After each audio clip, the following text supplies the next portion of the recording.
Hi, everyone. Welcome to Virtual Friday's Dire Literary Series. My name is Timothy Gager, and I am your weekly host. And today, my guest is Sarah Ann Johnson. And Sarah's going to read for you out of her book, The Last Sailor. But let me tell you a little bit about Sarah here, if I may. Well, that's not her. There she is. Okay. She is the author of The Last Sailor, The Lightkeeper's Wife, and the very telling The Art of the Author Interview, which I'm going to take some notes on, and Conversations with American Women Writers, all published by the University Press of New England. Her interviews appear in the Writer's Chronicle, Glimmertrain, Provincetown Arts, and the writer. She is a recipient of residencies in fiction from Jentel Artist Residency Program and Vermont Studio Center. She's taught the Art of the Author interview workshop at Bennington College, writing seminars, MFA program, Leseley University MFA program, and at literary conferences. So, um, with that, I will offer up Sarah Ann Johnson. Thank you for having me, and it's nice to see so many happy faces. I'm going to read a little bit from The Last Sailor. This book came out in November, and I've been going around reading from it and sharing with people. So I'll just read for a few minutes and give you a taste of the book. This is in the middle of a chapter. Near the end of the road, Nathaniel took a left and found the path that led through briars and brush into the marsh. The dog followed him through seagrasses washed flat by the tides and dried in the wind and the sun, so they were soft beneath his feet.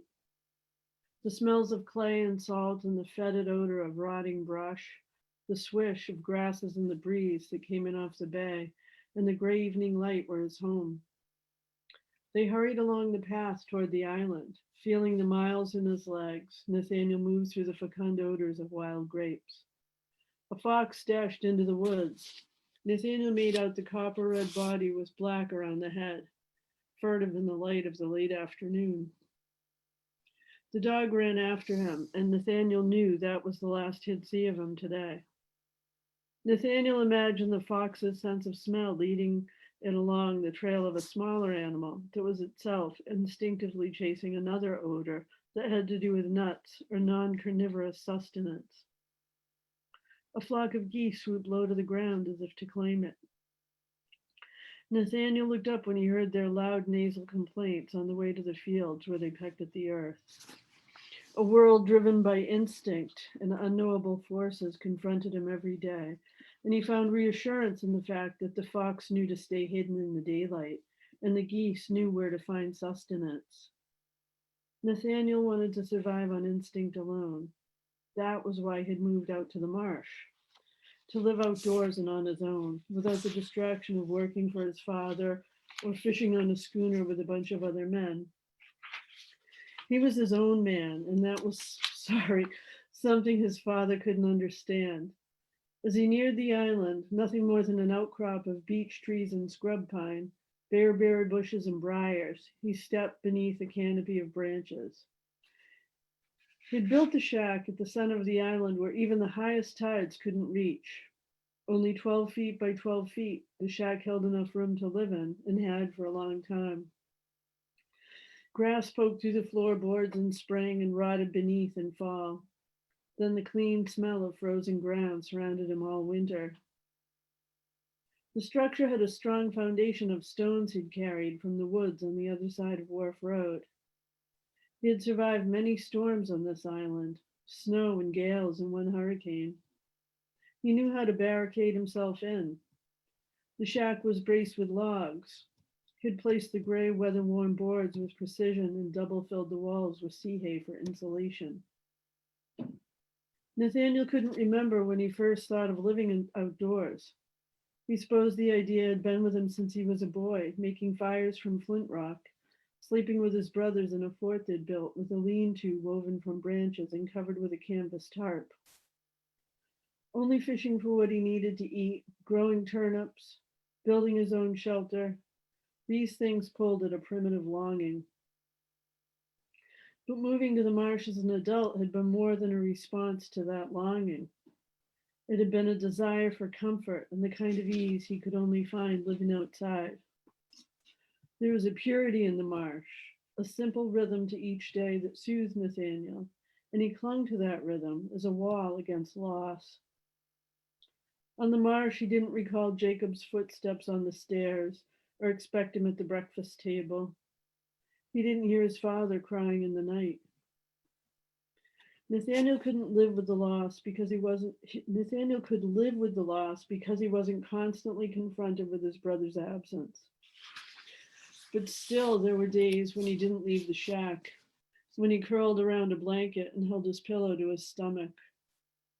At those times no amount of sun on his body or wind or fish in his boat could soothe him. When the tide reached the high water mark twice a day, the island was separate from the rest of the town, and this too gave him comfort. Since he'd first moved out here, a new life had taken shape inside him. Each day passed in the same simple way, hearing the birds squawk, waking at sunrise, fishing and eating, then sleeping alone. His body became a gauge for weather.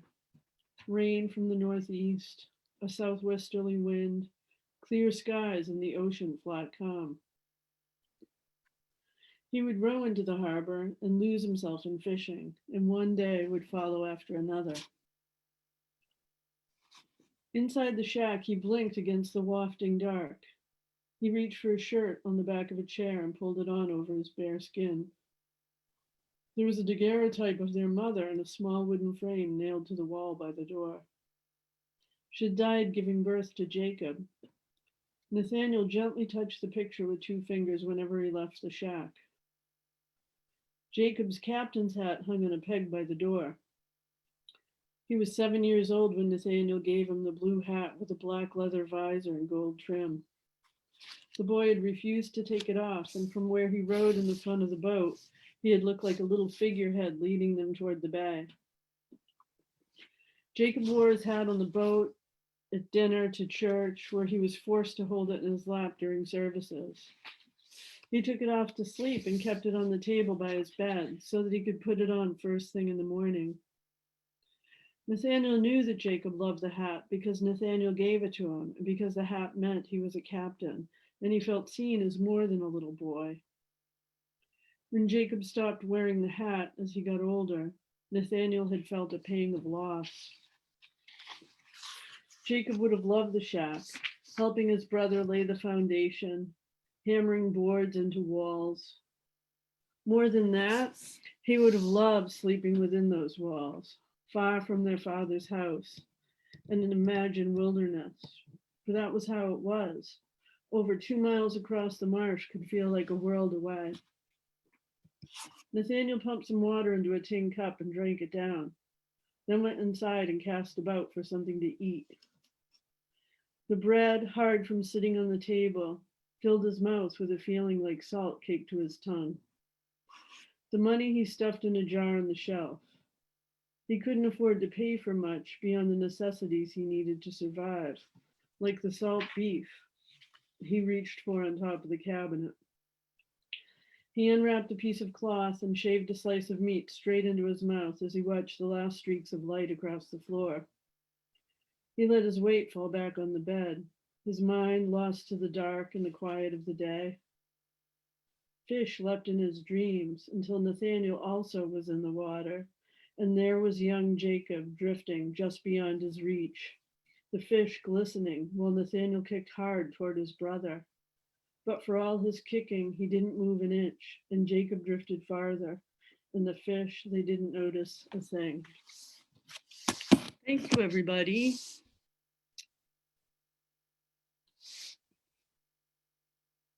You're on mute, Tim. Thank you very, very much, Thank you. Sarah. And I'm going to try to figure something out here because I think I hit something that I didn't want to hit. So hang on a sec. Anyway, I'll ask a question and figure it out while you're answering it. So your novels, Sarah, and they both take place on Cape Cod, the last Mhm. sailor and the lightkeeper's wife. What is your affinity toward the Cape? And since they're both there, do you visually see areas of Cape Cod as you're writing, or are you not a visual writer? I'm a very visual writer. I grew up on the Cape in Yarmouthport, where the last sailor is set, and I've lived on the outer Cape in P Town for 25 years. Um, so yeah, I mean, I think when you grow up here, there's something that just gets down in your bones. And I grew up across the street from a marsh where we used to play. And we wanted to be like Huckleberry Finn and live in the marsh and live by our wits. And I always had that fantasy in my mind. And so I have a huge affinity for the water. I grew up on boats, and I think I was in a boat when I was an infant for my first memory. I was 2 in a boat. And it's just, yeah, it's my world. I live here, I love it here, and I just have a relationship to the nature that's very soothing for me. Now, you grew up on boats. Were they working boats or were they pleasure boats? They were pleasure boats, yeah, but we had to like learn how to sail. And when I think I was 8 when I had to start sailing by myself. And um, my family was really into like maritime memorabilia and history and culture. And so I just learned a lot about old boats and a lot about old like antiquities. And um, I just grew up around that. So most of the last sailor, I didn't really have to research. I knew a lot about how they lived, and I knew about the boats. So it was sort of came easily. So, are you planning on writing a novel that takes place outside of Cape Cod, or have you started one? So the novel I'm working on right now, I just sent to my agent. It's set in Provincetown, but the next novel, which I started, I've got like 25 pages, is set. It starts in Hudson, New York, Okay. and Is a, go ahead. I think it will move east, but we'll see. So during your reading, Linda wants to know, did Nathaniel and his dad get along? And she said the chapter made her think of Walden Pond. Oh, that's interesting. No, they had a complex relationship. They did and didn't get along. All right, so you've written 3 books that involved interviews before you wrote your novels. And if my timeline is off, my apologies. So you had conversations with American women writers, and you had the very telling. Um, how did interviewing other writers help you within your craft? That's a great question because it was, I can't even encourage people enough to interview an author. So I had gone to an MFA program that encouraged, writing, but then you had to do a lot of reading and analytical writing about what you read. So the idea was to think like a writer, to read with your writer's mind. And I loved that. And as I was reading, I tended to read all the books of an author in the order they were written. And I got a sense of their creative arc. And then I decided to read things that had been written about them, like reviews and critiques, and anything I could get my hands on, things they wrote outside of their typical genre. So I went at this to try and get a sense of their whole creative life and their artistic experience. So I could ask these amazing writers anything I wanted, you know, and it was like a way to build a connection with them, which was really exciting and validating and inspiring. But also, I could ask them anything, like anything I was confronting in my work or anything I noticed how they did and wanted to know more about. Like, I could really dig deep in these conversations. And I feel like I did my MFA, and that was my next education. I think I spent 4 years doing those books or something. The Did 3 you, yeah, did you interview them face to face, or did you exchange emails on your interviews? we did some face to face and some on the phone. It was Okay. easier. The easiest way to do it was on the phone because you're sort of like in your zone, and I would get nervous face to face, but on the phone I didn't feel as nervous. And you could record it. And the other cool thing I did was transcribed everything myself. And I just got so much out of typing their words and seeing how they thought and put language together. I can't recommend it enough as an exercise. So you have a full book out about interviewing.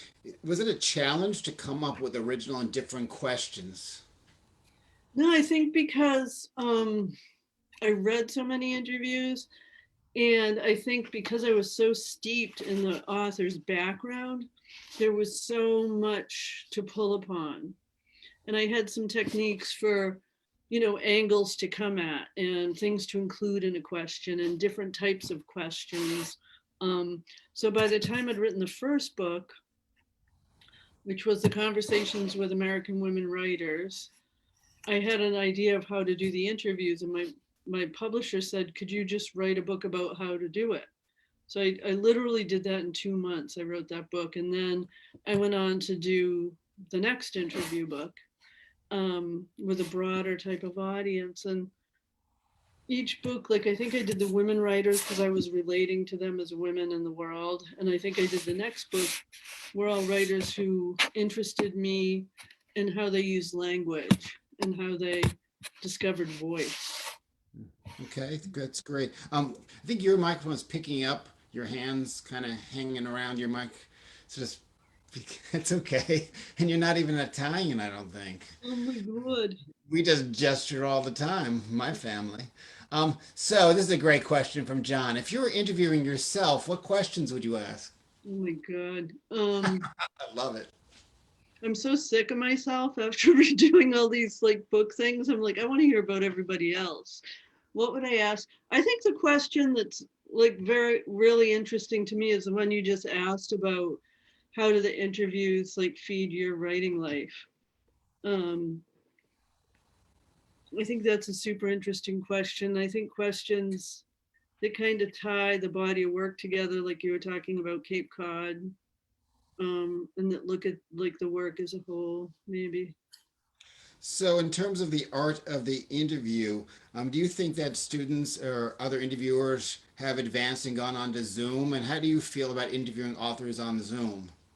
I think it's awesome. I stopped interviewing authors. I did almost 100 of them, and published them and did the whole routine. And then I just really needed to focus on my fiction. So I think interviewing people on Zoom is great because it's such broad access for both the writers and for people who want to hear them speak who can't go to like South Dakota. I think it's wonderful. And I think, like you prepared ahead of time, I think that's great. I've really enjoyed it, and I've enjoyed attending interviews online. Now, what was the best interview that you held? And was there one that didn't go so well?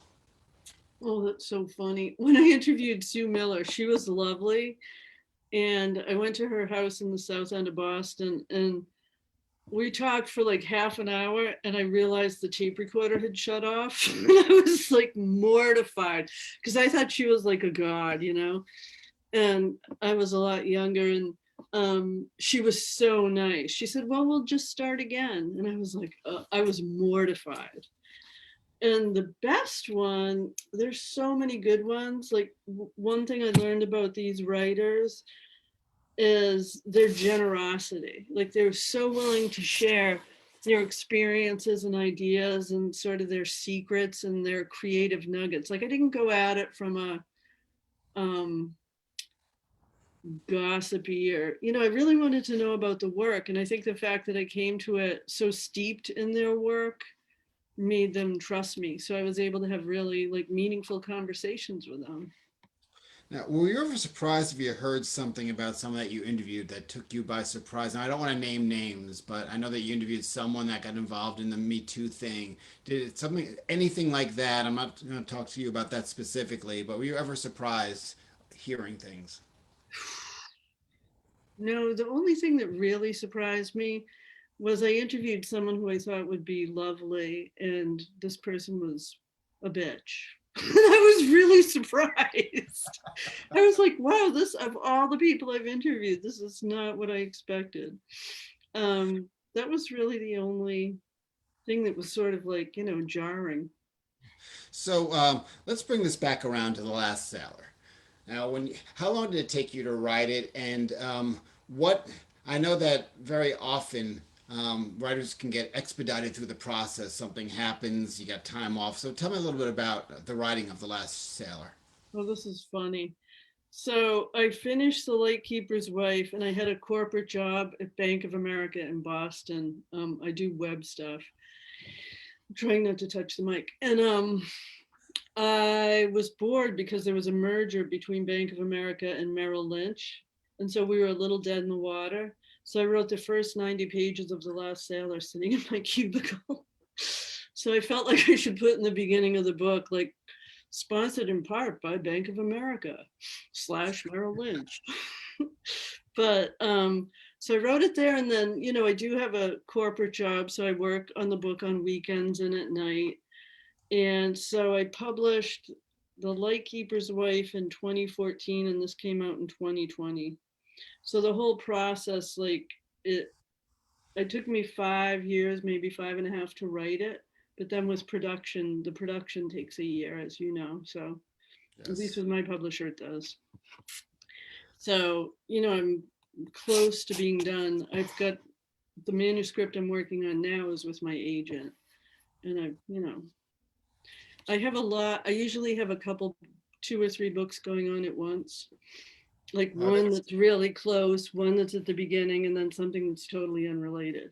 and that's very rare. Most of the people that I speak to will work on something and forget everything else. Why do you think Right. that's different in your case? I just feel like things get going in my head and it gets like loud and I have to write it down. Like the new one I started, not the one I just turned in, but the new one, I was walking on the dunes out here in P-Town, and it was just like pounding in my head. And I didn't even have to try to remember it. I just came home and started, and I wrote like 25 pages.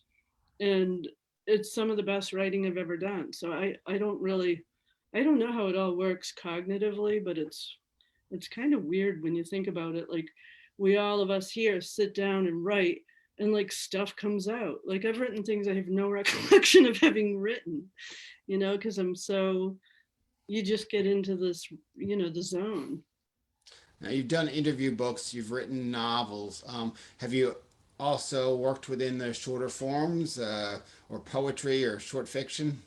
No, I would never be good at poetry. I wrote one short story when I was like my first year at my MFA, and I'm just not, I'm sprawling, I'm not good at the compact thing. I think it's really hard to write good short stories. I'm really intrigued right now with essay writing, which is something I've never done. So I've got like piles of essay collections by my bed and reading books like by Philip Lopate and all these things on writing essays. And I don't know why my brain is going there, but it is. So, do you have a book of essays waiting to hatch? I wonder, like, I'm like, why am I so interested in this? I think I learn a lot about writing fiction from these books about writing essays. But yeah, it's definitely kicking something into gear. So we'll see what happens with that.